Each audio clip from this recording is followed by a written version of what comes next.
ಜನ ಸಾಗರ ನಾವು ನೋಡ್ತಾ ಇದ್ರೆ ಇದೊಂದು ಕ್ರಾಂತಿ ಆಗೋದು. ಆ ವಿಷ್ಣುವರ್ಧನ್ ಅವ್ರ ಗುಣ ನಮ್ಮ ಬಾಬಣ್ಣ ಅವರಲ್ಲಿದೆ ಅಂತ ನಾನು ನೋಡಿದ್ದೀನಿ. ಪವನ್ ನಮ್ಮ ಆಲ್ರೆಡಿ ಕ್ಯಾಂಡಿಡೇಟ್, ನಾಡಿನ ಜನತೆಗೆ ಸೇವೆ ಮಾಡ್ತಕ್ಕಂಥ ಮನೋಭಾವ ಶಕ್ತಿಯನ್ನು ಕೊಡ್ಲಿ ಅಂತ ಹೇಳಿ ಪ್ರಾರ್ಥನೆಯನ್ನು ನಾನು ಮಾಡ್ತಾ, ಇವತ್ತು ನಾನು ಇಲ್ಲಿದ್ದೀನಿ ಅಂದ್ರೆ ಅದು ನಿಮ್ಮ ಒಂದು ಪ್ರೀತಿ ವಾತ್ಸಲ್ಯ.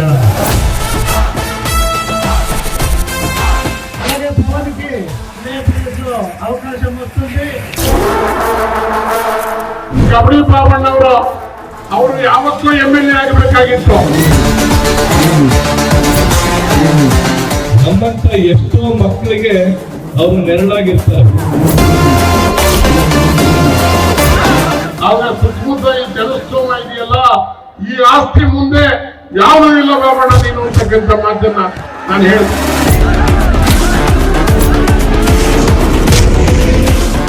ಇವತ್ತು ನಾನ್ ತಿಳ್ಕೊಂಡಿದ್ದೆ ಕಬಡ್ಡಿ ಬಾಬುನವರಿಗೆ ನನಗಿನ್ನ ಜಾಸ್ತಿ ವಯಸ್ಸಾಗಿದೆ ಅಂತ. ಇವತ್ತು ಗೊತ್ತಾಯ್ತು, ನನಗಿನ್ನ 2 ವರ್ಷ ಚಿಕ್ಕವರು, 68ನೇ ವರ್ಷದ ಬರ್ತ್ಡೇ ಬಾಯ್ ಅಂತ ಗೊತ್ತಾದ ಮೇಲೆ ಇವತ್ತು ಅವ್ರಿಗೆ ಶುಭ ಹಾರೈಸಬೇಕು ಅಂತ ಹೇಳಿ ನಾನು ಈ ಸಭೆಗೆ ಬರಬೇಕು ಅಂತ ಕಾಯ್ತಾ ಇದ್ದೆ. ಈ ಸಭೆಗೆ ಇವತ್ತಿನ ನಮ್ಮ ನೆಚ್ಚಿನ ನಾಯಕರಾಗಿರ್ತಕ್ಕಂಥ DK ಶಿವಕುಮಾರ್ ಅವರು ಬರಬೇಕಾಗಿತ್ತು. ಇವತ್ತು ಅವರು ಅನ್ಯಥಾ ಬೇರೆ ಕಾರಣಗಳಿಂದ ಅವರು ಬರಕ್ಕಾಗ್ಲಿಲ್ಲ. ನಾನು DK ಸುರೇಶನ್ ಕಳಿಸ್ತೀನಿ, ಈ ಸಮಾರಂಭ ನಡೆಸಿಕೊಡ್ಬೇಕು ಅಂತ ಹೇಳಿ ಮೊನ್ನೆ ಅವ್ರು ಹೇಳಿದ್ರು. ಇವತ್ತು DK ಸುರೇಶ್ ರವರು ಕುಣಗಲ್ನಲ್ಲಿ ಒಂದು ದೊಡ್ಡ ಕಾರ್ಯಕ್ರಮ ನಡೀತಾ ಇದೆ. ಅಲ್ಲಿ ಸಾವಿರಾರು ಜನ ಸೇರಿ ಮಾಡ್ತಕ್ಕಂಥ ಕಾರ್ಯಕ್ರಮ. ಆ ಕಾರ್ಯಕ್ರಮಕ್ಕೆ ಹೋಗ್ಬೇಕಾಗಿತ್ತು. ಅದಕ್ಕೆ ನನಗೆ 5 ಗಂಟೆಗೆ ಅವ್ರು ಫೋನ್ ಮಾಡಿದ್ರು DK ಸುರೇಶ್ ರವರು, ಕಬಡ್ಡಿ ಬಾಬಣ್ಣನ ಮನೆ ತಕ್ಕ ಬಂದ್ಬಿಡ್ತಾ ಇದ್ದೀನಿ, ನಾನು 6 ಗಂಟೆ ಒಳಗೆ ಬಂದು ಬೇರೆ ಕಡೆ ಹೋಗ್ಬೇಕು ಅಂತ ಹೇಳಿದ್ರು. ಅದಕ್ಕೋಸ್ಕರ DK ಸುರೇಶ್ ರವರು 6:30 ಅವ್ರ ಮನೆಗೆ ಬಂದು ಶುಭ ಹಾರೈಸಿ, ಬಾಬಣ್ಣ ನಿನಗೆ 68 ಆಗಿದೆ, 100 ವರ್ಷಗಳ ಶತಮಾನೋತ್ಸವವನ್ನ ಇದೇ ರೀತಿ ಬೆಂಗಳೂರಿನ ಅರಮನೆ ಮೈದಾನದಲ್ಲಿ ಆಚರಿಸಬೇಕು ಅಂತಕ್ಕಂಥ ಆಶೀರ್ವಾದ ಮಾಡಿ ಸನ್ಮಾನ್ಯ DK ಸುರೇಶ್ ರವರು ಸ್ವಲ್ಪ ಹೊತ್ತಲ್ಲಿ ಅವ್ರು ಬೇರೆ ಕಾರ್ಯಕ್ರಮಕ್ಕೆ ಹೋದ್ರು. ಅದಕ್ಕೋಸ್ಕರ ನಾವೆಲ್ಲ ಇಲ್ಲಿ ಬಂದು ಸೇರಿದ್ದೀವಿ. ಹಾಗೇನೆ ನಮ್ಮ ಇವತ್ತು ಕಬಡ್ಡಿ ಬಾಬಣ್ಣ ಅವರು ಯಾವತ್ತೂ MLA ಆಗಬೇಕಾಗಿತ್ತು. ಈಗ ನಾನು ಬರುವಾಗ ನನ್ನ ಜೊತೆ ಮಾತನಾಡ್ಕೊಂಡು ಬಂದ್ರು, ನಾವು ಹೋದಂತ ರೂಟ್ ಸರಿ ಆಯ್ತೋ ಏನೋ ಗೊತ್ತಾಗ್ಲಿಲ್ಲ ಅಣ್ಣ, ನಮಗೆ ಸ್ವಲ್ಪ ಪಕ್ಷಿಗಳು ಸಪೋರ್ಟ್ ಮಾಡಕ್ ಆಗ್ಲಿಲ್ಲ ಬೆಂಗಳೂರು ನಗರದಲ್ಲಿ, ಇಲ್ಲೇ ಇದ್ರೆ ನಮ್ ಕತೆ ಏನೇನೋ ಆಗ್ಬೋದಾಗಿತ್ತು ಅಂತಕ್ಕಂಥ ಮಾತನ್ನ ವ್ಯಕ್ತ ಮಾಡಿದ್ರು. ಅದೇ ರೀತಿ ಅವರ ಸುಪುತ್ರರು, ಈಗ ನಮ್ಮ ಯುವ ಮುಖಂಡರಾಗಿರ್ತಕ್ಕಂಥ ಸನ್ಮಾನ್ಯ ಪ್ರಮೋದ್ ರವರು ಹೇಳಿದ ರೀತಿ, ನಮ್ಮ ಪವನ್ ರವರು ಈ ಭಾಗದ ಬ್ಲಾಕ್ ಕಾಂಗ್ರೆಸ್ ಕಮಿಟಿ ಅಧ್ಯಕ್ಷರು. ಬ್ಲಾಕ್ ಕಾಂಗ್ರೆಸ್ ಕಮಿಟಿ ಅಧ್ಯಕ್ಷರು ಅಂದ್ರೆ ಆ ಶಕ್ತಿ ಬಹಳ ಶಕ್ತಿಯುತವಾಗಿರ್ತಕ್ಕಂಥ ಕೇಂದ್ರ.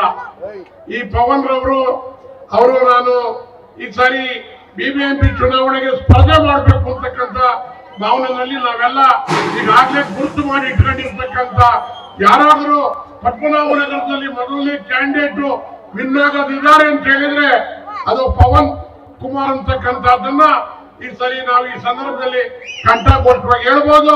ಸನ್ಮಾನ್ಯ ಪವನ್ ಕುಮಾರ್ ಅವರೇ ಇವತ್ತು ಕಬಡ್ಡಿ ಬಾಬಣ್ಣನವರ ಒಂದು ಹುಟ್ಟುಹಬ್ಬವನ್ನ ಪದ್ಮನಾಭನಗರ ಕ್ಷೇತ್ರದಲ್ಲಿ ಇವತ್ತು ಏನೋ ಒಂದು ದೊಡ್ಡ ನಾಡಹಬ್ಬ ಆಚರಿಸಿದಂಗೆ ಇವತ್ತು ಕಬಡ್ಡಿ ಬಾಬಣ್ಣನವರ ಒಂದು ಹುಟ್ಟುಹಬ್ಬವನ್ನ ಆಚರಣೆ ಮಾಡ್ತಾ ಇರ್ತಕ್ಕಂಥದ್ದು.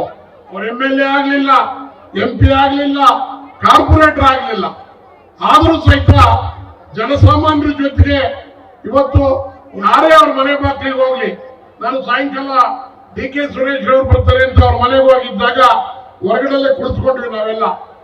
ಆ ಜನಸ್ತೋಮ ನೋಡಿದಾಗ ನಾನು ಹೇಳಿದೆ ಕಬಡ್ಡಿ ಬಾಬಣ್ಣನಿಗೆ, ಬಾಬಣ್ಣ ನಿನ್ನ ಆಸ್ತಿ ಜೋರಾಗಿದೆ ಅಂತ ನಾವು ಕೇಳ್ಪಟ್ಟಿದ್ದೀವಿ, ಆದ್ರೆ ಸುತ್ತಮುತ್ತ ಈ ಜನಸ್ತೋಮ ಇದೆಯಲ್ಲ, ಈ ಆಸ್ತಿ ಮುಂದೆ ಯಾವುದೂ ಇಲ್ಲ ಬಾಬಣ್ಣ ನೀನು ಅಂತಕ್ಕಂಥ ಮಾತನ್ನ ನಾನು ಹೇಳಿದೆ. ಇವತ್ತು ಎಷ್ಟೋ ಜನಕ್ಕೆ ದಾರಿದೀಪ ಆಗಿರ್ತಕ್ಕಂಥ ಶಕ್ತಿ ಇರ್ತಕ್ಕಂಥ ಬಾಬಣ್ಣವರು ನಮ್ಮೆಲ್ಲರ ಮಧ್ಯ ಇವತ್ತು ಹುಟ್ಟುಹಬ್ಬವನ್ನು ಆಚರಣೆ ಮಾಡ್ಕೊತಾ ಇದ್ದಾರೆ.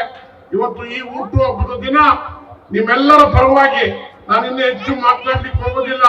ಯಾಕೆಂದ್ರೆ ಬಹಳ ಜನ ಅವರಿಗೆ ಹೂಮಾಲೆ ಹಾಕ್ಬೇಕು, ಹಾರ ಹಾಕ್ಬೇಕು, ಶಾಲ ಹಾಕ್ಬೇಕು ಅಂತ ಹೇಳಿ ಬಹಳ ಜನ ಕಾಯ್ತಾ ಇದ್ದಾರೆ. ಅವ್ರಿಗೆ ನಿರಾಶೆ ಮಾಡ್ಲಿಕ್ಕೆ ನಾನು ರೆಡಿ ಇಲ್ಲ. ನಾವೆಲ್ಲ ರಾಜಕಾರಣಿಗಳು, ಮೈಕ್ ಸಿಕ್ಕಿದ್ರೆ ಗಂಟೆಗಟ್ಟಲೆ ಬೇಕಾದ್ರೆ ಚರ್ಚ್ತೀವಿ. ಇದು ಚರ್ಚೋ ಕಾರ್ಯಕ್ರಮ ಅಲ್ಲ. ಆದ್ರಿಂದ ಬಾಬಣ್ಣವರು, ನಾನು ಇವತ್ತು ಹೇಳಿದ್ದೀನಿ, ನಾನು ನೋಡಿದ ರೀತಿ ಬಾಬಣ್ಣವರು 25 ವರ್ಷದಿಂದ ಬಾಬಣ್ಣ ಯಾರು ಏನು ಅಂತ ಬಲ್ಲೆ. ಬಾಬಣ್ಣವರು 68 ವರ್ಷ ಅಲ್ಲ, 100 ವರ್ಷವನ್ನ ಪೂರೈಸಿ ನಮ್ಮ ಅರಮನೆ ಮೈದಾನದಲ್ಲಿ ಅವರ ಒಂದು ಕಾರ್ಯಕ್ರಮವನ್ನು ನಾವೆಲ್ಲ ದೊಡ್ಡದಾಗಿ ನೋಡ್ತಕ್ಕಂಥ ಅವಕಾಶ ಸಿಕ್ಲಿ ಅಂತ ಹೇಳಿ ಆ ಭಗವಂತನಲ್ಲಿ ಪ್ರಾರ್ಥನೆ ಮಾಡಿ, ಅವರು ಯಾವ ದೇವರನ್ನ ನಂಬಿದಾರೋ ಆ ದೇವರು ಅವರಿಗೆ ಹೆಚ್ಚು ಆಯುರಾರೋಗ್ಯ ಐಶ್ವರ್ಯ ಕೊಟ್ಟು ಚೆನ್ನಾಗಿ ಕಾಪಾಡ್ಲಿ ಅಂತ ಹೇಳಿ ಈ ಸಂದರ್ಭದಲ್ಲಿ ಕೇಳ್ಕೊಂಡು ನೀವೆಲ್ಲ ಈ ಸಮಾರಂಭಕ್ಕೆ ಇವತ್ತು DK ಅವರು ಬರಬೇಕಾಗಿತ್ತು, ಸನ್ಮಾನ್ಯ ಸುರೇಶ್ ಅವರು ಬರಬೇಕಾಗಿತ್ತು. ಅವರು ಕಾರಣಾಂತರದಿಂದ ಬರಕ್ಕಾಗ್ಲಿಲ್ವೇ ಅಂತಕ್ಕಂಥ ವಿಚಾರವನ್ನ ಹೇಳಿ ನನಗೆ ಈ ಸಭೆಯಲ್ಲಿ ನೀವು ಮಾತಾಡಿ ಹೇಳ್ಬೇಕು, ನಾನು ಬರಕ್ಕಾಗ್ಲಿಲ್ಲ ಅಂತಕ್ಕಂಥದ್ದನ್ನ ಈಗ ನನಗೆ ಅವರು ಫೋನಿನ ಮೂಲಕ ಸಹಿತ ತಿಳಿಸಿದ್ದಾರೆ. ಆದ್ರಿಂದ ನಮ್ಮೆಲ್ಲರಿಗೂ ಒಳ್ಳೇದಾಗ್ಲಿ ಅಂತ ಕೇಳ್ಕೊಂಡು ಬಾಬಣ್ಣ ಅವರಿಗೆ ಒಳ್ಳೇದಾಗ್ಲಿ, ಅವ್ರ ಕುಟುಂಬಕ್ಕೆ ಒಳ್ಳೇದಾಗ್ಲಿ ಅಂತಕ್ಕಂಥ ಈ ಒಂದು ಶುಭ ಸಂದರ್ಭದಲ್ಲಿ ನಾನು ಅವರಿಗೆ ಆರೈಕೆ ಮಾಡಿ ಈಗ ನಿಮ್ಮೆಲ್ಲರಿಗೂ ಹೊಂದಿಸಿ ನನ್ನೆರಡು ಮಾತುಗಳು ಮುಗಿಸ್ತೀನಿ. ಜೈ ಹಿಂದ್, ಜೈ ಕರ್ನಾಟಕ.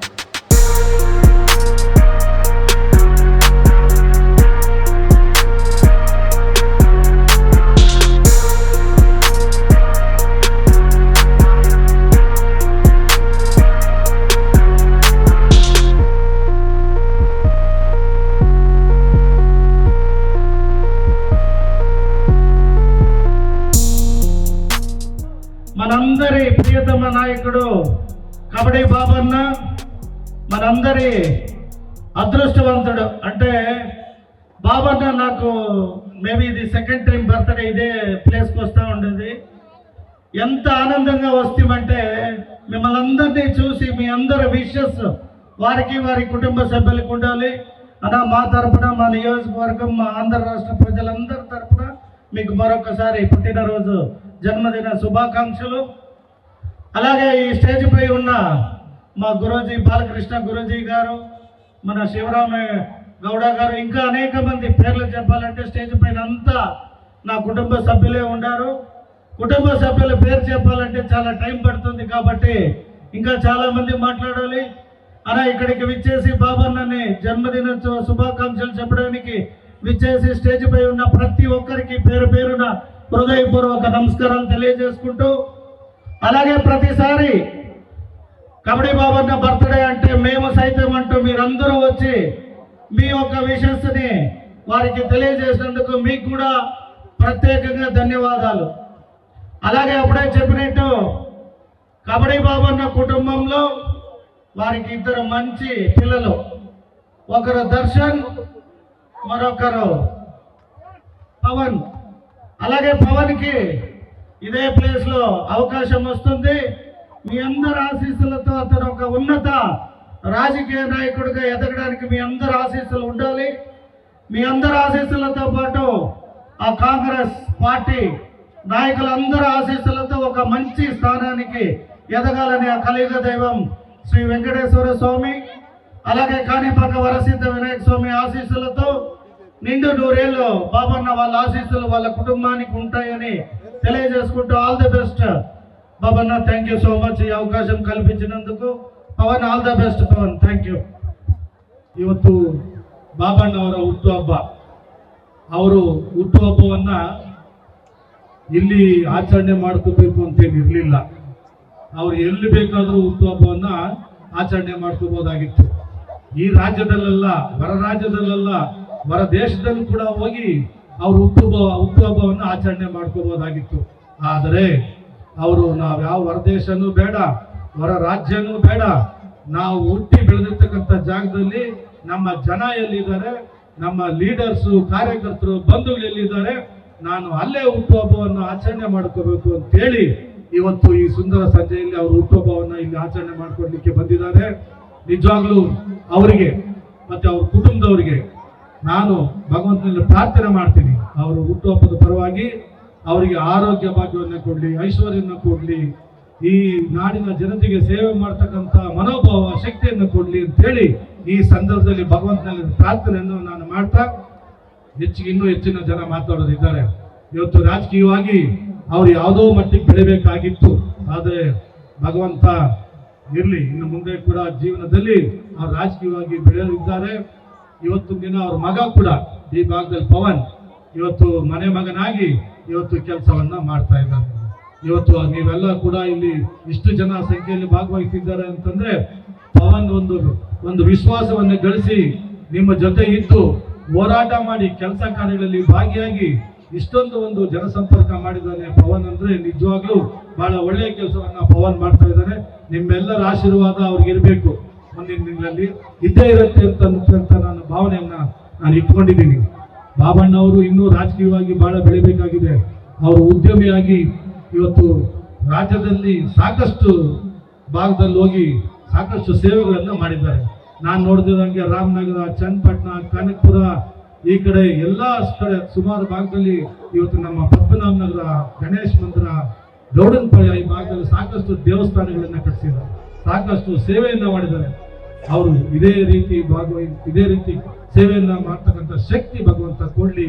ನಾವೆಲ್ಲರೂ ಒಟ್ಟಿಗೆ ಜೊತೆಲಿದ್ದು ಇವತ್ತಿನ ದಿನ ನಾವು ಹೋಗೋಣ, ನಿಮ್ಮೆಲ್ಲರ ಕೆಲಸ ಕಾರ್ಯಗಳಲ್ಲಿ ನಾವು ಸ್ಪಂದಿಸ್ತೀವಿ, ನಿಮ್ಮೆಲ್ಲರ ಕಷ್ಟ ಸುಖಗಳಲ್ಲಿ ಭಾಗಿಯಾಗ್ತೀವಿ ಅಂತ ನನ್ನ ಮಾತನ್ನ ಮತ್ತೊಮ್ಮೆ ತಿಳಿಸಿ, ಮತ್ತೊಮ್ಮೆ ಕಬಡ್ಡಿ ಬಾಬಣ್ಣ ಅವರಿಗೆ 68ನೇ ಹುಟ್ಟುಹಬ್ಬದ ಆರ್ಥಿಕ ಶುಭಾಶಯಗಳು ತಿಳಿಸಿ ನಾನು ಮಾತು ಮುಗಿಸಿ ನಮಸ್ಕಾರ.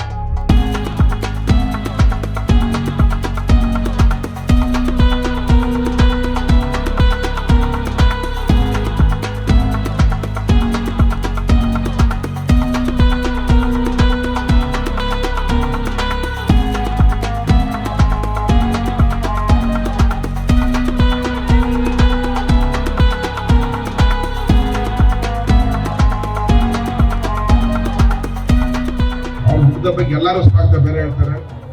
ಅವರು ತಿರುಪತಿ ವೆಂಕಟರಾಮ ಸ್ವಾಮಿ, ನಮ್ಮ ಕಾಣಿಪಾಕಂ ವರಸಿದ್ಧಿ ವಿನಾಯಕರನ್ನು ಪ್ರತಿ ವರ್ಷ ಅವರು 100 ವರ್ಷ ಬಾಳಬೇಕು. ಎಷ್ಟು ವರ್ಷ ಹೇಳಿ?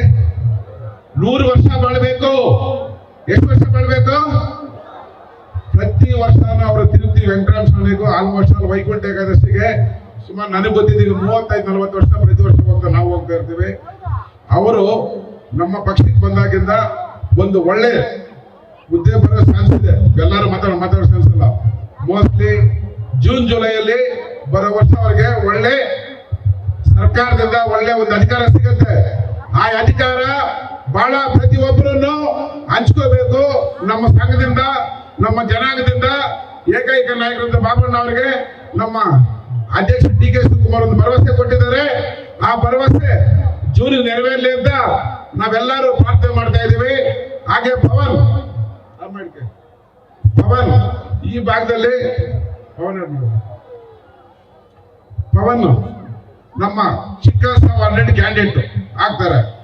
ಆದ್ರೆ ಆದಿ ಗೆದ್ದಿದ್ರೆ ಬರೋ ವರ್ಷ ಇದೇ ವರ್ಷಕ್ಕೆ ಅಪ್ಪ ಮಕ್ಕಳು ಇಬ್ರು ಒಂದು ಹುದ್ದೆಯಲ್ಲಿ ಗೌರ್ಮೆಂಟ್ ಹುದ್ದೆಯಲ್ಲಿ ಇರಬೇಕು ಅಂತ ನಾನು ಮನಸ್ಸಾರ ಅವ್ರು ಬೇಡ್ಕೊಂತ ಇದ್ದೀನಿ. ಆ ತಿರುಪತಿ ವೆಂಕಟರಾಮ ಸ್ವಾಮಿ ಅವರಿಬ್ಬರಿಗೂ ಒಳ್ಳೆ ಆಶೀರ್ವಾದ ಕೊಟ್ಟು ನಾನು ಏನು ಬೇಡ್ಕೊಂಡಿದ್ದೀನೋ, ಅವರು ದೇವರು ಅಂದ್ರೆ ಬಹಳ ಬಾಬಣ್ಣ ಮಿಸ್ಸಸ್ ಆಗ್ಲಿ ದೇವರ ಒಳ್ಳೆ ಕಾರ್ಯಕ್ರಮ ಮಾಡ್ತಾರೆ. ಅದಕ್ಕೆ ಇವಾಗ ಅವ್ರಿಗೆ ಆ ತಿರುಪತಿ ವೆಂಕಟರಾಮ ಸ್ವಾಮಿಗೂ ಪ್ರತಿಯೊಬ್ಬರು ನಮ್ಮ ಕಬಡ್ಡಿ ಬಾಬು, ಹಾಗೆ ನಮ್ಮ ನಾರಾಯಣ ಅವರು ಪಕ್ಕದ ವಾರದಲ್ಲಿ ಅವರು ನಿಂತ್ಕೊಂತಾರೆ, ನಮ್ಮ ನವೀನ್ ನಿಂತ್ಕೊಂತಾರೆ. ಅವರ ಮೂವರನ್ನ ಗೆಲ್ಲಿಸಿ ನಮ್ಮ ಪವನಿಗೆ ನೆಕ್ಸ್ಟ್ ಟೈಮ್ ಗವರ್ಮೆಂಟ್ ಉದ್ಯೋಗ ಸಿಗ್ಲಿ ಅಂತ ಹೇಳ್ಬಿಟ್ಟು ನಾನು ಪ್ರಾರ್ಥನೆ ಮಾಡ್ಕೊಂಡ್ರೆ ಎಲ್ಲ ನಮಸ್ಕಾರ.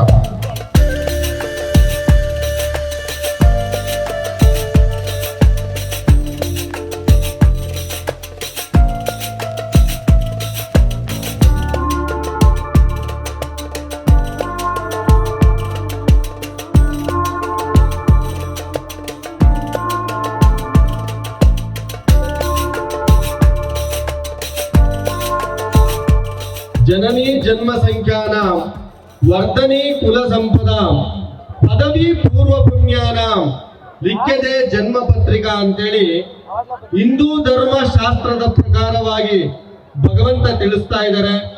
ಅದೇ ತರವಾಗಿ ಈ ವೇದಿಕೆ ಮೇಲೆ ಇರತಕ್ಕಂತ ಮಹಾನ್ ಗಣ್ಯ ವ್ಯಕ್ತಿಗಳೇ, ಅದೇ ತರವಾಗಿ ಈ ಕಾರ್ಯಕ್ರಮವನ್ನು ವೀಕ್ಷಣೆಯನ್ನು ಮಾಡ್ತಾ ಇರತಕ್ಕಂತ ನಮ್ಮ ಎಂ.ಇ. ಪ್ರಸಾದ್ ಬಾಬು ಅವರ ಅಭಿಮಾನಿಗಳೇ, ಮಿತ್ರರೇ, ಬಂಧುಗಳೇ, ಅದೇ ತರವಾಗಿ ಇಲ್ಲಿರತಕ್ಕಂತ ಮಾಧ್ಯಮದ ಮಿತ್ರರೇ, ಎಲ್ಲರಿಗೂ ಸ್ವಾಗತವನ್ನು ಬಯಸ್ತಾ ನಾವ್ ಹೇಳ್ತಾ ಇರತಕ್ಕಂತ ವಿಷಯ ಏನಪ್ಪಾ ಅಂತ ಹೇಳಿದ್ರೆ, ತಾವೆಲ್ಲರೂ ಇವತ್ತಿನ ದಿನ ತಮ್ಮ ತಮ್ಮ ಕೆಲಸಗಳನ್ನೆಲ್ಲ ಬಿಟ್ಟು ಈ ಒಂದು ಹುಟ್ಟುಹಬ್ಬದ ಆಚರಣೆಗೆ ತಾವೆಲ್ಲರೂ ಬಂದಿದ್ದೀರಾ.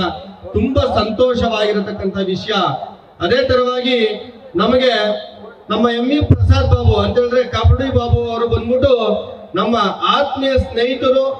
ಅದೇ ತರವಾಗಿ ನಮ್ಮ ಭಕ್ತರಾಗಿರತಕ್ಕಂತ ಚಿತ್ತೂರು ಶಾಸಕರಾಗಿರತಕ್ಕಂತ ಗುರುಜಾಲ ಜಗನ್ಮೋಹನ್ ಅವರು ಬರ್ತಾ ಇದ್ದಾರೆ. ತಾವು ಕೂಡ ಬಂದು ನಮಗೂ ಮತ್ತೆ ನಮ್ಮ ಪ್ರಜೆಗಳಿಗೆ ಎಲ್ಲರಿಗೂ ಬಂದು ಆ ಭಗವಂತನ ವೆಂಕಟೇಶ್ವರ ಸ್ವಾಮಿಯ ಆಶೀರ್ವಾದವನ್ನು ಕೊಟ್ಟು ತಾವು ಈ ಕಾರ್ಯಕ್ರಮವನ್ನು ವಿಜೃಂಭಣೆಯಿಂದ ಉದ್ಘಾಟನೆಯನ್ನು ಮಾಡಿ ಸಮಾಪ್ತಿ ಮಾಡಿ ಹೋಗಿ ಅಂತೇಳಿ ನಮ್ಗೆ ಆಹ್ವಾನವನ್ನು ಕೊಟ್ಟಿದ್ರು. ಅದೇ ತರವಾಗಿ ಆಗ್ಲೇ ಇಲ್ಲಿ ಒಬ್ರು ಹೇಳ್ತಾ ಇದ್ರು, ಹುಟ್ಟು ಉಚಿತ ಸಾವು ಖಚಿತ ಅಂತೇಳಿ. ಅದೇ ತರವಾಗಿ ಭಗವಂತ ಏನಪ್ಪ ಹೇಳ್ತಾ ಇದ್ದಾನೆ ಅಂತ ಹೇಳಿದ್ರೆ, ಅವರು ಒಂದು ಕ್ರೀಡದ ಸ್ಥಾಯಿಯಲ್ಲಿ ಬಂದು ಕ್ರೀಡಾ ಭಾಗದಲ್ಲಿ ಇದ್ದು ಕೂಡ ಇವತ್ತಿನ ರಾಜಕೀಯ ಸ್ಥಾನಕ್ಕೆ ಬಂದಿದ್ದಾರೆ ಅಂತ ಹೇಳಿದ್ರೆ, ರಾಜ್ಯ ಮಟ್ಟದಲ್ಲಿ ಅವರು ಗೋಲ್ಡ್ ಮೆಡಲ್ ಅಂತ ಹೇಳ್ತಾ ಇದ್ರು. ಅಂತಾರಾಷ್ಟ್ರೀಯ ಮಟ್ಟದಲ್ಲಿ ಗೋಲ್ಡ್ ಮೆಡಲ್ ಆಗಿ ಅದನ್ನು ಕೂಡ ತ್ಯಜಿಸಿ ಬಂದು ತಮ್ಮೆಲ್ಲರ ಒಂದು ಸಮಾಜ ತರವಾಗಿರತಕ್ಕಂಥ ತಮ್ಮೆಲ್ಲರ ಸೇವೆಯನ್ನು ಮಾಡಬೇಕು ಅಂತೇಳಿ ಅವರು ತುಂಬಾ ಕೃಷಿಯನ್ನು ಪಡ್ತಾ ಇದ್ದಾರೆ. ಅದೇ ತರವಾಗಿ ಅವ್ರ ಮಗವಾಗಿರತಕ್ಕಂಥ ಪವನ್ ಕುಮಾರ್ ಅವರು ಕೂಡ ಕೃಷಿಯನ್ನು ಪಡ್ತಾ ಇದ್ದಾರೆ. ತಾವೆಲ್ಲರೂ ಆ ಭಗವಂತನ ಕೃಪಾ ಕಟಾಕ್ಷದಿಂದ ಇವತ್ತಿನ ಅವರೊಂದು ಹುಟ್ಟುಹಬ್ಬದ ಆಚರಣೆಯಲ್ಲಿ ಭಗವಂತನ ಪರಿಪೂರ್ಣವಾದಂತಹ ಆಶೀರ್ವಾದವನ್ನು ಕೊಟ್ಟು, ಅದೇ ತರವಾಗಿ ಈ ಕಲಿಯುಗ ಪ್ರತ್ಯಕ್ಷ ದೈವವಾಗಿರತಕ್ಕಂಥ ವೆಂಕಟೇಶ್ವರ ಸ್ವಾಮಿ ಅಂತೇಳಿ ಆಗ್ರಹ ಸ್ನೇಹಿತರು ತಿಳಿಸ್ತಾ ಇದ್ರು. ವೆಂಕಟಾದ್ರಿ ಸಮಂಸ್ಥಾನಂ ಬ್ರಹ್ಮಾಂಡೇ ನಾಸ್ತಿ ಕಿಂಚನ ವೆಂಕಟೇಶ ಸಮೋದೇವೋ ನಭೂತೋ ನ ಭವಿಷ್ಯತಿ ಅಂತೇಳಿ ಭಗವಂತನ ಕೃಪಾ ಕಟಾಕ್ಷೆಯಿಂದ ಸ್ವಾಮಿಯ ಒಂದು ಅಕ್ಷರವನ್ನು ಈ ಒಂದು ವೇದಿಕೆ ಮೇಲೆ ಬಂದಿದೆ ಅಂತ ಹೇಳಿದ್ರೆ ಸ್ವಾಮಿಯ ಒಂದು ಪರಿಪೂರ್ಣವಾದಂತ ಕೃಪಾ ಕಟಾಕ್ಷ ಇದ್ದಂಗೆ. ಅದೇ ತರವಾಗಿ ತಮ್ಮೆಲ್ಲರಿಗೂ ಕೂಡ ನಮ್ಮ ಎಂ.ಇ. ಪ್ರಸಾದ್ ಬಾಬು ಅವರು ಅನಂತವಾದಂತ ಸೇವೆಗಳನ್ನು ಮಾಡ್ತಾ ಈ ತರವಾದಂತ ಹುಟ್ಟುಹಬ್ಬದ ಆಚರಣೆಗಳನ್ನೆಲ್ಲಾನು ಪರಿಪೂರ್ಣವಾಗಿ ಮತ್ತೆ ಮತ್ತೆ ತುಂಬಷ್ಟು ಆಚರಣೆಯನ್ನು ಮಾಡ್ಕೊಳ್ತಾ, ಅದೇ ತರವಾಗಿ ಅವ್ರ ಸ್ನೇಹಿತರಾಗಿರತಕ್ಕಂಥವ್ರು ಆಗ್ರೆ ಒಂದು ಹೇಳ್ತಾ ಇದ್ರು, ಲವ್ ಯು ಟು ಅಂತೇಳಿ ಸಂಜಯ್ ಗೌಡ್ರು ಅಂತೇಳಿ. ಇಲ್ಲಿರತಕ್ಕಂಥ ಒಂದು ಭಾಗನೇ ಹೃದಯ ಭಾಗ ಅಂತ ಹೇಳ್ತಾ ಇದ್ರು. ಆದ್ರಿಂದ ತಾವೆಲ್ಲರೂ ಕೂಡ ಒಂದು ಹೃದಯ ಆಚರಣೆಯಿಂದ ಪರಿಪೂರ್ಣವಾಗಿ ಭಗವಂತನ ಕೃಪಾ ಕಟಾಕ್ಷದಿಂದ ಅವರಿಗೆ ಈ ಒಂದು ಹುಟ್ಟುಹಬ್ಬ ಆಚರಣೆಯಲ್ಲಿ ಪರಿಪೂರ್ಣವಾದಂತಹ ಆಯುಷು, ಆರೋಗ್ಯ, ಅದೇ ತರವಾಗಿ ತಮ್ಮೆಲ್ಲರ ಒಂದು ಸೇವೆ ಮಾಡುವಂತ ಕೃಪಾ ಕಟಾಕ್ಷ ಕೊಡ್ಲಿ ಅಂತೇಳಿ ತಮ್ಮೆಲ್ಲರಿಗೂ ಅನಂತವಾದಂತ ಧನ್ಯವಾದವನ್ನು ಹೇಳ್ತಾ ಜೈ ಹಿಂದ್, ಜೈ ಕರ್ನಾಟಕ.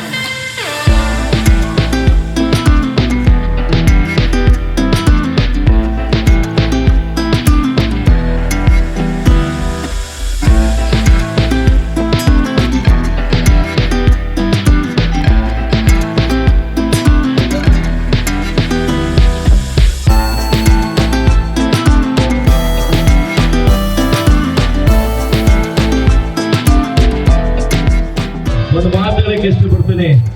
ಒಂದು ವ್ಯಕ್ತಿ ಹುಟ್ಟಿದಾಗ ಅವರ ಹುಟ್ಟಿದ ದಿನ ಗೊತ್ತಿರ್ತದೆ, ಅದೇ ಅವರ ಸಾಧನೆ ಮಾಡೋ ದಿನಗಳು ಕೌಂಟ್ ಆಗಲ್ಲಂತೆ. ಆ ಸಾಧನೆ ಮಾಡೋ ದಿನಗಳಲ್ಲಿ ನಾನು ನೋಡಿರೋ ಒಂದು ಪ್ರೀತಿಯ ಹೃದಯವಂತ ಡಾಕ್ಟರ್ ವಿಷ್ಣುವರ್ಧನ್ ಬಿಟ್ರೆ ಆ ವಿಷ್ಣುವರ್ಧನ್ ಅವ್ರ ಗುಣ ನಮ್ಮ ಬಾಬಣ್ಣ ಅವರಲ್ಲಿದೆ ಅಂತ ನಾನು ನೋಡಿದೀನಿ.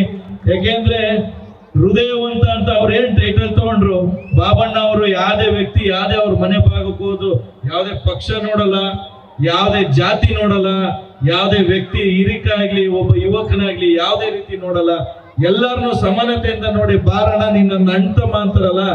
ಇವತ್ತು ನಾವೆಲ್ಲ ಇಷ್ಟು ಜನ ಎಲ್ಲರೂ ಒಗ್ಗಟ್ಟಾಗಿ ವೇದಿಕೆಯಲ್ಲಿ ಸೇರಿದೀವಿ ಅಂದ್ರೆ ಅವ್ರು ಎಷ್ಟು ಹೃದಯವಂತರು ಅಂತ ನೀವೆಲ್ಲರೂ ಸಾಕ್ಷಿ ಆಗ್ಲಿಕ್ಕೆ.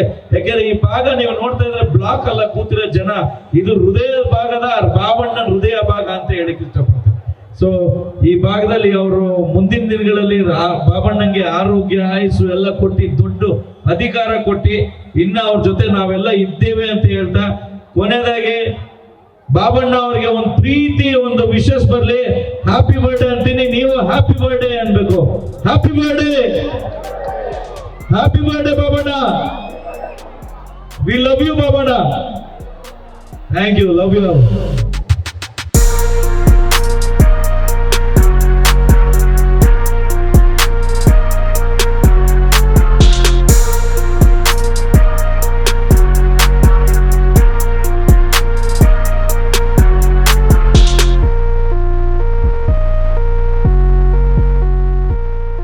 ವೇದಿಕೆ ಮೇಲೆ ಅನೇಕ ಗಣ್ಯರಿದ್ದಾರೆ.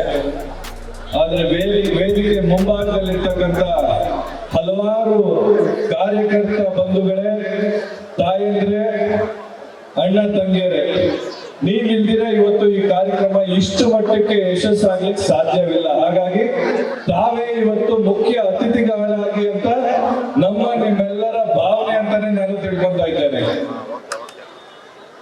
ಆರ್ ವಿ ಹರೀಶ್ ಅವರು ವೇದಿಕೆ ಮೇಲೆ ಬಂದಿದ್ದಾರೆ, ಅವರು ಕೂಡ ಸ್ವಾಗತವನ್ನು ಕೋರ್ತಾ ಇದ್ದೇನೆ. ಬಂಧುಗಳೇ, ಇವತ್ತು ಒಂದು ವಿಶೇಷವಾದಂತ ಒಂದು ಸಂದರ್ಭದಲ್ಲಿ ಈ ಕಾರ್ಯಕ್ರಮ, ಈ ವೇದಿಕೆ ಮೇಲೆ ನಾವು ಸೇರಿದ್ದೇವೆ. ಅದು ನಮ್ಮ ಕಬಡ್ಡಿ ಬಾಬಣ್ಣ ಅವರ ಹುಟ್ಟುಹಬ್ಬ. ಹುಟ್ಟುಹಬ್ಬ ಅಂದಿದ ತಕ್ಷಣ ಅವರು ಎಲ್ಲೋ ಒಂದು ಕಡೆ ಆಚರಣೆ ಮಾಡಬಹುದಿತ್ತು. ಆದರೆ ಅವರಿಗೆ ನಾನು ಬೆಳೆದಿರ್ತಕ್ಕಂಥ ಜಾಗ, ನಾನು ಸೇವೆ ಮಾಡಿರ್ತಕ್ಕಂಥ ನಮ್ಮ ಜನಗಳು, ಇಟ್ಟಿರ್ತಕ್ಕಂಥ ನಮ್ಮ ಕ್ಷೇತ್ರದ ಜನಕ್ಕೆ ನಾವು ಏನಾದರೂ ಮಾಡಬೇಕು, ನಾನು ಅವ್ರ ಜೊತೆಗೆ ಇವತ್ತು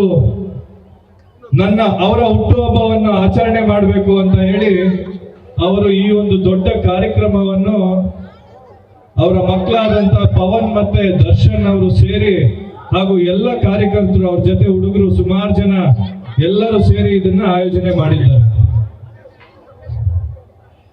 ಇವತ್ತು ಇದೊಂದು ಜನಸಾಗರ ನಾವು ನೋಡ್ತಾ ಇದ್ರೆ ಇದೊಂದು ಕ್ರಾಂತಿ ಆಗೋದು ಖಚಿತ. ಬಂಧುಗಳೇ, ಕಬಡ್ಡಿ ಬಾಬಣ್ಣ ಅವರು ಯಾವ ರೀತಿ ಅಂತ ಒಂದು 2 ಸೆಂಟೆನ್ಸ್ ಅಲ್ಲಿ ನಾನು ಹೇಳಲಿಕ್ಕೆ ಇಷ್ಟಪಡ್ತೀನಿ. ಹೇಗೆ ಒಂದು ಗಿಡ ಬೆಳೆದ್ರೆ ಅದು ಮರವಾಗಿ ಬೆಳೆದು ನಿಂತು, ಸಂಜಯ್ ಗೌಡ್ರು ಬಂದಿದ್ದಾರೆ, ಅವ್ರಿಗೂ ಕೂಡ ವೇದಿಕೆಗೆ ಸ್ವಾಗತ. ಹೇಗೆ ಒಂದು ಮರವಾಗಿ ನಿಂತು ಹಲವಾರು ಜನಕ್ಕೆ ಅದು ನೆರಳನ್ನು ಕೊಡುತ್ತೆ, ಆದ್ರೆ ಆ ಮರ ಯಾವತ್ತು ಅದಕ್ಕೋಸ್ಕರ ಫಲ ಬಿಡಲ್ಲ. ಆ ಮರ ಫಲ ಬಿಡೋದೇ ಬೇರೆಯವ್ರ ಹಣ್ಣು ತಿನ್ಲಿಕ್ಕೆ, ಬೇರೆಯವ್ರ ನೆರಳು ಕೊಡ್ಲಿಕ್ಕೆ. ಅದೇ ರೀತಿ ಒಂದು ನದಿ ಹರಿತಾ ಇದ್ರೆ ಆ ನದಿ ಕೂಡ ಅದಕ್ಕೋಸ್ಕರ ನೀರು ಕುಡಿಲಿಕ್ಕೆ ಅಂತ ನದಿ ಹರಿಯೋದಿಲ್ಲ, ಹೊರತಾಗಿ ಬೇರೆಯವ್ರಿಗೋಸ್ಕರ, ಹಳ್ಳಿಗಳು ಜನಕ್ಕೆಗೋಸ್ಕರ ಅದು ಹರಿದು ಅಣೆಕಟ್ಟೆಗಳನ್ನು ಕಟ್ಟಿ ಆ ಜನಕ್ಕೆ ಉಪಯೋಗ ಆಗ್ಲಿ, ಅಲ್ಲಿ ಕೃಷಿ ಮಾಡೋರಿಗೆ ಒಳ್ಳೇದಾಗ್ಲಿ ಅಂತ ಆ ನದಿ ನೀರು ಹರಿತದೆ. ಹಾಗಾಗಿ ಪರೋಪಕಾರಂ ಇದಂ ಶರೀರಂ ಅಂತ ಕರೀತಾರೆ. ಹಾಗೆ ಒಂದು ವ್ಯಕ್ತಿ ಹುಟ್ಟಿದ ಮೇಲೆ ಹುಟ್ಟು ಖಚಿತ, ಹುಟ್ಟು ಉಚಿತ, ಸಾವು ಖಚಿತ. ಈ ಹುಟ್ಟು ಮತ್ತೆ ಸಾವುಗಳ ಮಧ್ಯ ನಾವೇನು ನಮ್ಮ ಹೆಜ್ಜೆ ಗುರುತುಗಳನ್ನ ಬಿಟ್ಟು ಹೋಗ್ತಿದೆ ಅದೇ ಶಾಶ್ವತ ಅಂತ ನಾವೆಲ್ಲ ಕರಿತೇವೆ. ಹಾಗಾಗಿ ಇವತ್ತು ಪರೋಪಕಾರಂ ಇದಂ ಶರೀರಂ ಅನ್ನೋ ಒಂದು ಮಾತಿಗೆ ಇವತ್ತು ಯಾರಾದ್ರೂ ಒಬ್ರು ನಿಂತಿದ್ರೆ ಈ ವೇದಿಕೆ ಮೇಲೆ, ಅದು ಕಬಡ್ಡಿ ಬಾಬಣ್ಣ ಅವರು ಕೇಂದ್ರ ಬಿಂದುವಾಗಿರ್ತಕ್ಕಂಥ ಕಬಡ್ಡಿ ಬಾಬಣ್ಣ ಅವರು ನಾನು ತುಂಬಾ ಹೆಮ್ಮೆಯಿಂದ ಹೇಳಲಿಕ್ಕೆ ಇಷ್ಟಪಡ್ತೇನೆ. ಯಾಕೆಂದ್ರೆ ಕಬಡ್ಡಿ ಬಾಬಣ್ಣ ಅವರು ಯಾವತ್ತು ಅವ್ರಿಗೋಸ್ಕರ ಅವರು ಬದುಕನ್ನು ಸಾಗಿಸಲಿಲ್ಲ, ಬದುಕನ್ನು ಅವರು ಅವ್ರಿಗೋಸ್ಕರ ಯಾವತ್ತು ಮುಡುಪಾಗಿಟ್ಟು, ಬೇರೆಯವ್ರಿಗೋಸ್ಕರ ಮಾತ್ರ ಅವರು ಮುಡುಪಾಗಿಟ್ರು. ಬೇರೆಯವರ ಕಷ್ಟಕ್ಕೆ, ಬೇರೆಯವರ ಒಂದು ಏನೇ ಕಷ್ಟ ಇರ್ಲಿ, ಅವರು ಫಸ್ಟ್ ಯಾರಾದ್ರೂ ಫೋನ್ ಮಾಡಿದ್ರೆ ಅವರು ಅಲ್ಲಿಗೆ ಬಂದು ಸಹಾಯ ಮಾಡುವಂತ ಒಂದು ವ್ಯಕ್ತಿ. ಇವತ್ತು ಅವರ 68ನೇ ವರ್ಷದ ಹುಟ್ಟುಹಬ್ಬ ಆಚರಣೆ ಆಗ್ತಾ ಇದೆ. ನಿಮ್ಮೆಲ್ಲರ ಆಶೀರ್ವಾದದೊಂದಿಗೆ ಇಲ್ಲಿ ಸುಮಾರು ಜನ ತಾಯಂದಿರಿದ್ದೀರಾ. ಈ ವೇದಿಕೆ ಮೂಲಕ ನಾನು ಮತ್ತೊಂದು ಕೇಳಲಿಕ್ಕೆ ಇಷ್ಟಪಡ್ತೇನೆ. ಕಬಡ್ಡಿ ಬಾಬಣ್ಣ ಅವರ ಮಗ ಪವನ್, ಅವ್ರಿಗೂ ಕೂಡ ನಿಮ್ಮೆಲ್ಲರ ಆಶೀರ್ವಾದವನ್ನು ನಾನು ಕೋರ್ತೇನೆ. ಮುಂದಿನ ಚುನಾವಣೆಗಳಲ್ಲಿ ಇವತ್ತು ನಮ್ಮ ಪವನ್ ಈ ವಾರ್ಡಿನಲ್ಲಿ ಕಂಟೆಸ್ಟ್ ಮಾಡೋರಿದ್ದಾರೆ. ಅವರು ಕೂಡ ಗೊತ್ತಿದ್ದಾರೆ ನಿಮ್ಗೆಲ್ಲ ಯಾವ ರೀತಿ ಮನೆ ಮಠ ಬಿಟ್ಟು ಏನೇ ಕಷ್ಟ ಆದ್ರೂ ನಿಮ್ಮ ಜೊತೆ ನಿಂತಬೇಕು, ನಿಮ್ಮ ಜೊತೆ ಸೇವೆ ಮಾಡಬೇಕು ಅಂತ ಒಂದು ಸೇವೆ ಮನೋಭಾವ ಇಟ್ಕೊಂಡು ಮಾಡಿದ್ದಾರೆ. ಉಪನಿಷತ್ನಲ್ಲಿ ಹೇಳ್ತಾರೆ, ಕರ್ಮಣ್ಯೇ ವೇಹ ಕರ್ಮಣಿ ಜಿಜೀವಿಷತ್ ಶತಂ ಸಮಾಹ ಅಂತ. ಅಂದ್ರೆ ಒಬ್ಬ ವ್ಯಕ್ತಿ ಜೀವನ ಪೂರ್ತಿ 100 ವರ್ಷಗಳ ಕಾಲ ಬದುಕಬೇಕು ಅಂದ್ರೆ ಅವರು ಸೇವೆ ಮಾಡ್ತಾ ಮಾತ್ರ ಬದುಕಲಿಕ್ಕೆ ಅದಕ್ಕೆ ಯೋಗ್ಯರಾಗ್ತಾರೆ. ಸ್ವಾರ್ಥದಿಂದ ನೋಡಿದ್ರೆ ಅದನ್ನ ಯೋಗ್ಯರ ಆಗೋದಿಲ್ಲ ಅಂತ ನಿಸ್ವಾರ್ಥ ಜೀವಿ ಇವತ್ತು ನಮ್ ಜೊತೆ ಪವನ್ ಇದ್ದಾರೆ. ಅಂತ ಒಂದು ವ್ಯಕ್ತಿನ ನೀವೆಲ್ಲರೂ ಕೈ ಹಿಡಿದು ಈ ಸತಿ ಅವರ ಚುನಾವಣೆಯಲ್ಲಿ ಜಯಶೀಲರನ್ನು ಮಾಡಬೇಕು ಅಂತ ನನ್ನ ನಿಮ್ಮೆಲ್ಲರ ಮನವಿ. ಹಾಗೆ ಅವರ ತಂದೆಯವರ ಆಶೀರ್ವಾದ ಕೂಡ ಅವ್ರಿಗಿದೆ. ಇವತ್ತು ತಂದೆ ತಾಯಿಯವ್ರನ್ನ ನಾವು ಎಷ್ಟು ಗೌರವದಿಂದ ನೋಡ್ತಾ ಇರ್ಬೇಕು ಅಂತ ನಮ್ಮ ವೇದ ಪಾಠಗಳಲ್ಲಿ ಉಪನಿಷತ್ಗಳೆಲ್ಲ ಹೇಳಿದ್ದಾರೆ.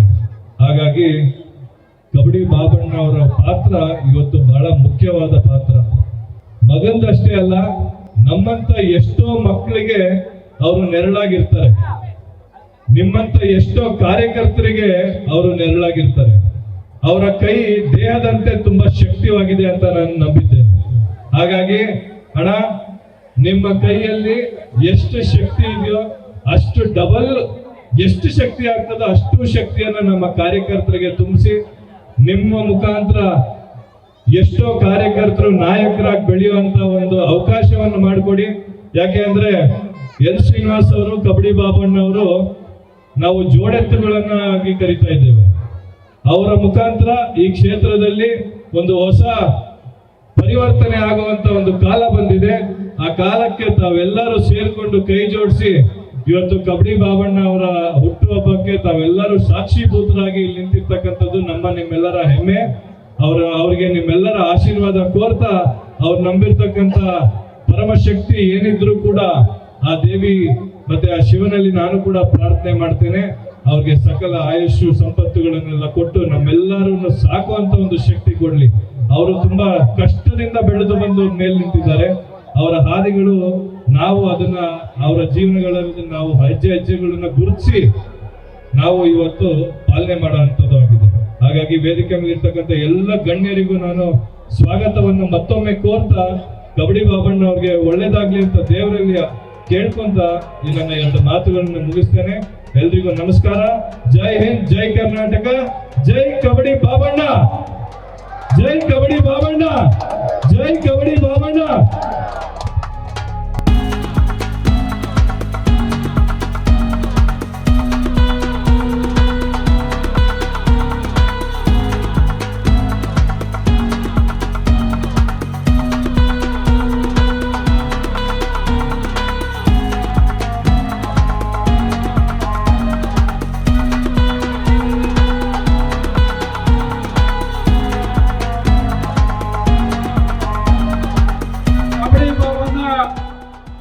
జన్మదినోత్సవం సందర్భంగా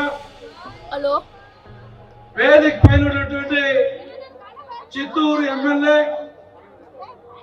గౌరవనీయులు గురుజాల ఒక బ్రాండ్,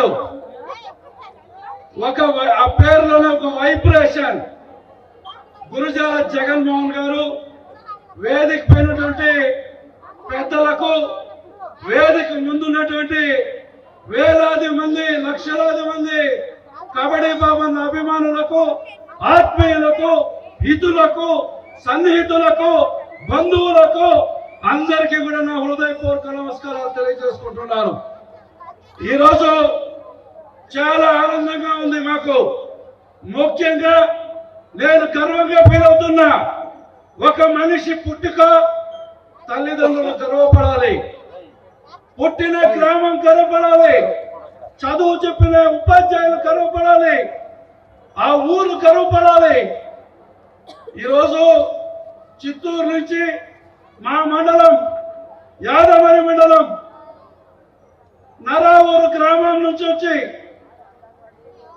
ఈరోజు కర్ణాటక బెంగళూరులో లక్షలాది మంది అభిమానం చూరుకొని రాజకీయాలలో చాలా క్రియాశీలకంగా రాణిస్తూ ఒక సేవాభావంతో ఇంతమంది అభిమానాన్ని చూరకున్న మా అన్న ఆత్మీయులు కబడ్డీ బాబన్న గారిని అందరూ ఒకసారి గట్టిగా చప్పట్లు కొట్టి అభినందించాలి. ఇక్కడ ఉన్నటువంటి అందరూ కూడా ఆయన ఎంతసేపు మాట్లాడినా నేను అభివృద్ధి చేయాలి, సంక్షేమం తీసుకురావాలి, అందరూ బాగుండాలి, నాతో పాటు సమాజం కూడా బాగుండాలనే ఉద్దేశంతో అందరూ బాగుండాలని పరితపిస్తున్నటువంటి వ్యక్తి కబడ్డీ బాబన్న గారు. ఆయన నిండు నూరేళ్లు కలియుగ దైవం వెంకటేశ్వర స్వామి వారి ఆశీస్సులతో, కాణిపాక వరసిద్ధి వినాయక స్వామి వారి ఆశీస్సులతో, ఆయన కుటుంబ సభ్యులు పవన్ గాని దర్శన్ గాని వాళ్ళ అబ్బాయిలు కూడా రాజకీయంగా ఉన్నత శిఖరానికి ఎదగాలనేసి కూడా మనస్ఫూర్తిగా వేడుకుంటూ, నాకు ఇంత చక్కటి అవకాశం ఇచ్చిన వేదిక పైన ఉన్నటువంటి పెద్దలందరికీ కూడా నా హృదయపూర్వక నమస్కారాలు తెలియజేసుకుంటున్నాను. జై హింద్, జై జన్మభూమి. Thank you so much. ನಮ್ಮ ಕೆಲವು ಸ್ನೇಹಿತರು ಹೇಳಿದಾಗೆ ಅಧಿಕಾರ ಹಣ ಶಾಶ್ವತ ಅಲ್ಲ. ಯಾವತ್ತೂ ನಾವು ಜನಪ್ರಿಯತೆ, ನಾವು ನಾಯಕರಾಗಿ ಬೆಳಿಬೇಕು. ಅಧಿಕಾರ ಯಾವುದೋ ಒಂದು ಮಂತ್ರಿಯಾಗಿ ಶಾಸಕರಾಗಿ ಬೆಳೆದ್ರೆ ಅದು ಮುಗಿದ ತಕ್ಷಣ ಅಲ್ಲಿಗೆ ಮುಗಿದೋಗುತ್ತೆ. ಆದರೆ ನಾಯಕರಾಗಿ ಬೆಳೆದ್ರೆ ನೀವು ಸಾಯೋವರೆಗೂ ನಿಮ್ಮನ್ನು ನೆನೆಸ್ಕೊಳ್ತಾರೆ. ಆ ಗುಣ ಕಬಡ್ಡಿ ಬಾಬುರವರಿಗೆ ಬಂದಿದೆ. ಅದೇ ರೀತಿ ಅವ್ರ ಮಗ ಪವನ್ ಅವರು ಒಳ್ಳೆ ಭವಿಷ್ಯ ಇದೆ.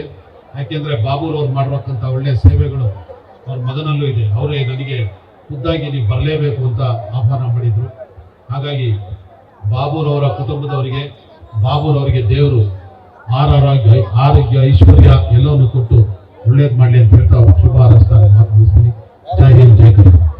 ನಮ್ಮ ಕಮ್ಮವಾರ ಸಂಘದ ಆಡಳಿತ ಮಂಡಲ ಪರವಾಗಿ ನಾವು ಅವರಿಗೆ ಈ 68ನೇ ಹುಟ್ಟುಹಬ್ಬದ ಶುಭಾಶಯಗಳನ್ನು ಕೋರುತ್ತಾ, ಅವರು ಇದೇ ರೀತಿ 68 ಅಲ್ಲ, ಅವರ ಅಣ್ಣವರು 88 ಇದ್ರು, ಇವರು 98 100 ತನಕ ಬದುಕಲಿ. ಆ ದೇವರು ಅವರಿಗೆ ಅಷ್ಟೈಶ್ವರ್ಯ ಭೋಗಭಾಗ್ಯಗಳನ್ನು ಕೊಟ್ಟು, ದನಗಣಕ ವಸ್ತುವಾಹನಗಳನ್ನು ಕೊಟ್ಟು, ಈ ಪ್ರಜಾ ಸೇವೆ ಮಾಡೋದಕ್ಕೆ ಎಷ್ಟು ಶಕ್ತಿ ಬೇಕೋ ಅಷ್ಟು ದೇವರು ಕೊಡಲಿ. ಸಮಾಜ ಸೇವಕರು, ಬಡವರ ಬಂಧು, ಅವ್ರ ಮನೆಗೆ ನಾನು ಇದ್ದೀನಿ, ಅವ್ರು ಇದ್ದಾರೆ ಅಂತ ನಮ್ಗೆ ಈ ಸಹಾಯ ಬೇಕು, ನಮಗೆ ಇಷ್ಟು ಕಷ್ಟ ಬಂದಿದೆ ಅಂದ್ರೆ ಇಮಿಡಿಯೇಟ್ ಆಗಿ ಅವರು ಸ್ಪಂದಿಸಿ ಅವ್ರ ಕಷ್ಟವನ್ನು ನೆರವೇರಿಸೋದು ಅವ್ರ ದೊಡ್ಡ ಗುಣ. ಅದೇ ರೀತಿ ಅವ್ರ ಮಗ ಪವನ್ ಕೂಡ ಮುಂದಕ್ಕೆ ಅವರು ವಾರಸರಾಗಿ ಬರಲಿ. ಅವ್ರಿಗೂ ನಿಮ್ಮ ಆಶೀರ್ವಾದ ಎಲ್ಲರೂ ಇರಲಿ ಅಂತ ಹೇಳಿ ನಾವು ಮತ್ತೊಂದು ಸಲ ಅವರಿಗೆ ಹುಟ್ಟುಹಬ್ಬದ ಶುಭಾಶಯಗಳನ್ನು ಕೋರ್ತಾ, ఈరోజు జన్మదిన జరుపుకున్నటువంటి మన ప్రియతమ నాయకులు, మన బంధువు అయినటువంటి ఎంవి ప్రసాద్ గారికి జన్మదిన శుభాకాంక్షలు తెలుపుకుంటూ, మీ అందరి ఆదర అభిమానాలు ఆయన పైన ఎప్పుడు ఉండాలని చెప్పేసి కోరుకుంటూ, ఆ వెంకటేశ్వర స్వామి ఆశీర్వాదాలు ఆయనకి ఎప్పుడు ఉంటుందనేసి ఆశిస్తూ, ఆయన ఫ్యూచర్లో రాజకీయంగా చాలా ఉన్నత స్థానానికి వెళ్ళాలని చెప్పేసి కోరుకుంటూ విరమిస్తున్నాను. ధన్యవాదాలు.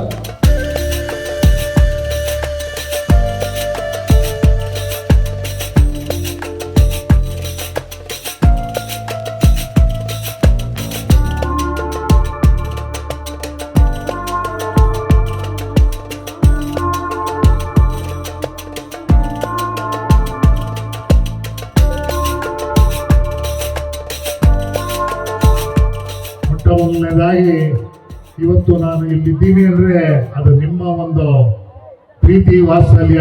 ಮೊದಲನೇದಾಗಿ ಶಿರಸಾರ ನಮನಗಳು ನಿಮಗೆಲ್ಲ ಗೊತ್ತಿದೆ.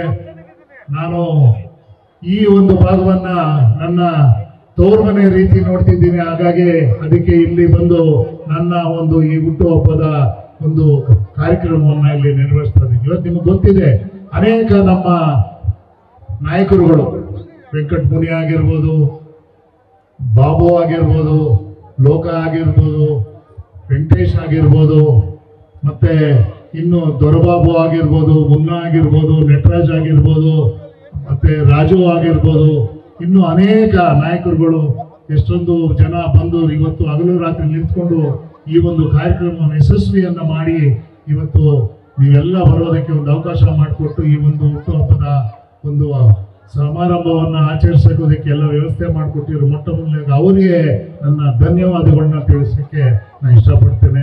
ನಿಮ್ಗೆ ಗೊತ್ತಿದೆ, ಇನ್ನೂ ಎಷ್ಟೋ ಜನರದ್ದು ಹೆಸರು ಹೇಳಬೇಕು, ಅನ್ವಯಿತ ಭಾಷಬೇಡಿ, ಸಮಯಾಭಾವವಾಗಿರೋದ್ರಿಂದ ಹೆಸರುಗಳು ಹೇಳೋಕ್ಕೆ ಸ್ವಲ್ಪ ಸಾಧ್ಯವಿಲ್ಲ. ಹಾಗಾಗಿ ನಾನು ಹೆಚ್ಚಿನ ಸಮಯ ತಗೊಳ್ಳೋದಿಲ್ಲ. ಏನು ಅವರು ಇವತ್ತು ಕೇಕ್ ಕಟಿಂಗ್ ಮಾಡೋದಕ್ಕೆ ಒಂದು ವ್ಯವಸ್ಥೆ ರೆಡಿ ಮಾಡ್ಕೊಂಡಿದ್ದಾರೆ, ಅವ್ರ ವೇದಿಕೆ ಮೇಲೆ ಬರ್ಬೋದು ಅಂತೇಳಿ ಎಲ್ರಿಗೂ ಊಟದ ವ್ಯವಸ್ಥೆ ಮಾಡಿದೆ. ದಯವಿಟ್ಟು ಎಲ್ಲ ಊಟವನ್ನು ಮಾಡ್ಕೊಂಡು ಹೋಗ್ಬೇಕಂತ ಹೇಳ್ತಾ, ತಮ್ಮೆಲ್ಲರ ಒಂದು ಆಶೀರ್ವಾದ ಸದಾ ನಮ್ಮ ಮೇಲೆ ಇರಲಿ. ನಿಮ್ಗೆಲ್ಲ ಗೊತ್ತಿದೆ, ನಮ್ಮ ಮನೆ ಮಗ, ನನ್ನ ಮಗನಾದ ಪವನ್ ಅವನು ಈ ಭಾಗದಲ್ಲಿ ಮುಂದಿನ ದಿನಗಳಲ್ಲಿ ಲೋಕಸಭೆ ಎಲೆಕ್ಷನ್ಗೆ ಬರ್ತಾ ಇದ್ದಾನೆ. ನಿಮ್ಮ ಆಶೀರ್ವಾದ ಸದಾ ನಮ್ಮ ಮೇಲೆ ಇರಬೇಕು. ನಿಮ್ಗೆಲ್ಲ ಗೊತ್ತಿದೆ, ಈ ಒಂದು ಭಾಗದಲ್ಲಿ ನೀರು ಇಲ್ಲದೆ ಇರೋವಾಗ ನೀರು ಕೊಟ್ಟಿದ್ದೇವೆ, ದಾರಿ ದೀಪ ಇಲ್ದಾಗ ದಾರಿ ದೀಪ ಕೊಟ್ಟಿದ್ದೇವೆ, ರಸ್ತೆ ಇಲ್ದಾಗ ರಸ್ತೆ ಮಾಡಿಕೊಟ್ಟಿದ್ದೇವೆ, ಸ್ಯಾನಿಟರಿ ಇಲ್ದಾಗ ಸ್ಯಾನಿಟರಿ ಮಾಡಿಕೊಟ್ಟಿದ್ದೇವೆ. ಅನೇಕ ಜನರ ಕುಂದು ಕೊರತೆಗೆ ನಾವು ಸ್ಪಂದಿಸಿದ್ದೇವೆ, ಕಷ್ಟ ಸುಖಗಳಲ್ಲಿ ಭಾಗಿಯಾಗಿದ್ದೇವೆ. ನಿಮ್ಮೆಲ್ಲರ ಒಂದು ಕಷ್ಟವನ್ನು ನಮ್ಮ ಕಷ್ಟ ಎಂದು ನಾವು ಭಾವಿಸಿ ಒಂದು ನಿಮ್ಗೆ ಇವತ್ತು ಹೋರಾಟ ಮಾಡಿದಂದ್ರೆ ಅದು ಬೇರೆ ಯಾವ ಒಂದು ಸರ್ಕಾರದ ಶಕ್ತಿ ಅಲ್ಲ, ನಮ್ಮ ಸ್ವಂತ ಹಣದಿಂದ ನಾವು ಮಾಡಿದ್ದೇನೆ ಅಂತ ಹೆಮ್ಮೆಯಿಂದ ಇವತ್ತು ಈ ವೇದಿಕೆ ಮುಂದೆ ನಿಮ್ಗೆಲ್ಲ ಹೇಳಕ್ಕೆ ನಾನು ಇಷ್ಟಪಡ್ತೇನೆ. ಇದೇ ಏನು ನಿಮ್ಮ ಪ್ರೀತಿ ವಾತ್ಸಲ್ಯ ನಮ್ಮ ಮೇಲಿದೆ, ಇದೇ ಪ್ರೀತಿ ವಾತ್ಸಲ್ಯ ನಮ್ಮ ಮಗನಾದ ಪವನ್ ಮೇಲೆ ಕೂಡ ಇರಬೇಕು ಅಂತ ಹೇಳ್ತಾ ತಮ್ಮೆಲ್ಲರಿಗೂ ಮತ್ತೊಮ್ಮೆ ನನ್ನ ಶಿರಸಾರ ನಮನಗಳನ್ನ ಹೇಳ್ತಾ ನನ್ನ ಮಾತು ಮುಗಿಸ್ತೀನಿ. ಜೈ ಹಿಂದ್, ಜೈ ಕರ್ನಾಟಕ.